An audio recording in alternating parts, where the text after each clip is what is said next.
What are the dangers of adapting to the absurdities of existence? This is a powerful question, one that touches the very tension between survival and selfhood, between authenticity and adaptation. Adapting to the absurdities of existence can be necessary, even strategic, but it's not without danger. Here's a philosophical breakdown from a spiritual, existential, and esoteric lens, tailored to the path of self-mastery, mysticism, and leadership. The dangers of adapting to the absurdities of existence. Number 1, the erosion of inner truth.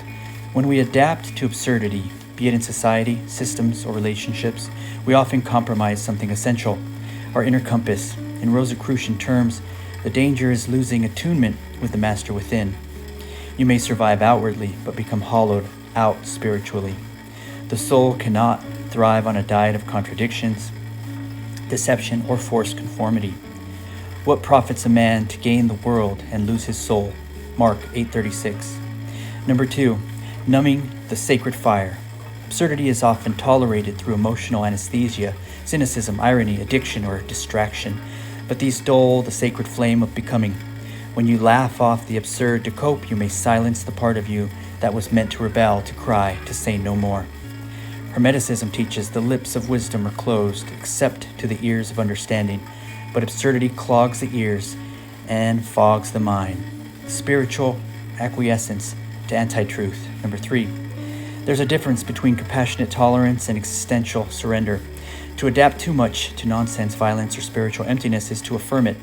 Every time you say, this is just the way things are, you risk becoming a co-creator of entropy. In Amorc and BOTA, we are taught the vibration matters.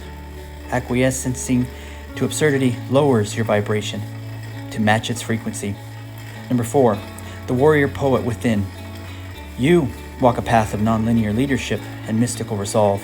To adapt too much is to forget the sacred tension between the world as it is and the world as it ought to be. You must remember, you were not made to be normal.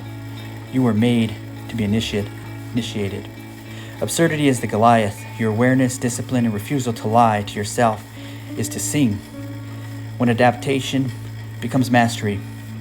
That said, there is a higher form of adaptation, creative transcendence, like a spiritual aikido, where you absorb the absurd, transmute it, and return it as art. Art, insight, or inner stillness, that's truly alchemy. But you know when adaptation becomes dangerous, when you lie to keep peace, when you laugh to avoid crying, when you drift from discipline, when your crosses become costumes. The final thought here, the absurd is not something to accept, it's something to see through, and the clearer you see it, the more sharply your soul will shine in contrast. Peace profound.